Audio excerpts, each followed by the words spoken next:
มีไผดอกอยากเป็นมือสองของเก่าบ่สนดอกคนสิเว้าหาว่าน้องนั้นผ่านสายมาถึงเป็นแม่ห้างบ่เป็นหยังอายยังหับใจของเก่า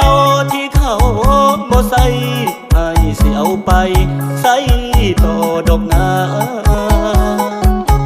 อดีตที่ผ่านอย่าไปคิดให้มันเสียเวลาเรื่องราวที่มันผ่านมาให้ลืมมันซาอย่าได้เสี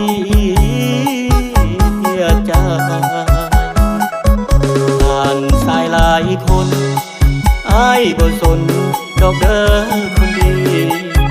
ถึงน้องสิเปื้อนลาทีอ้ายก็บ่สนใจขอเป็นยาล้างแผลที่ค้างอยู่ในใจอ้ายสิพาน้องเริ่มต้นใหม่เป็นห้างผ่านสายอ้ายบ่ตีดอกนาแม่ห้างหุ่นดีแต่งตัวเซ็กซี่งามมีเสน่ห์บ่เตือนคือแต่พังเซมันบ่เพคือดังขันนาก็แค่อดีตว่าน้องสิผ่านยังมาเป็นแม่ห้างอายก็บ่ว่าให้หูไว้ซาอายห่างน้องที่ใจ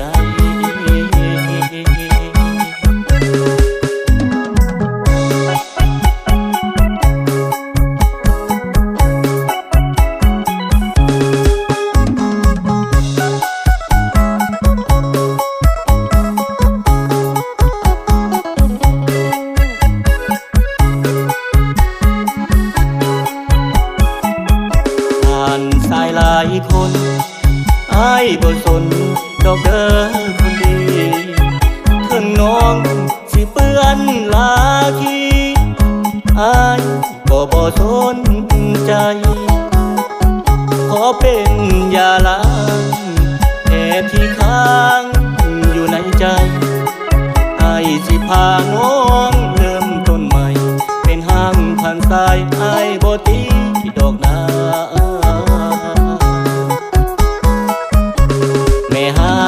หุ่นดีแต่งตัวเซ็กซี่งามมีเสน่ห์ก็เตือนคือแต่พังเซ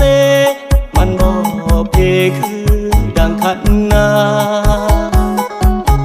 ก็แค่อดีตว่าน้องสิผ่านยังมาเป็นแม่ห้างอายก็บ่ว่าให้หูไว้ซาอายห่างน้องที่ใจ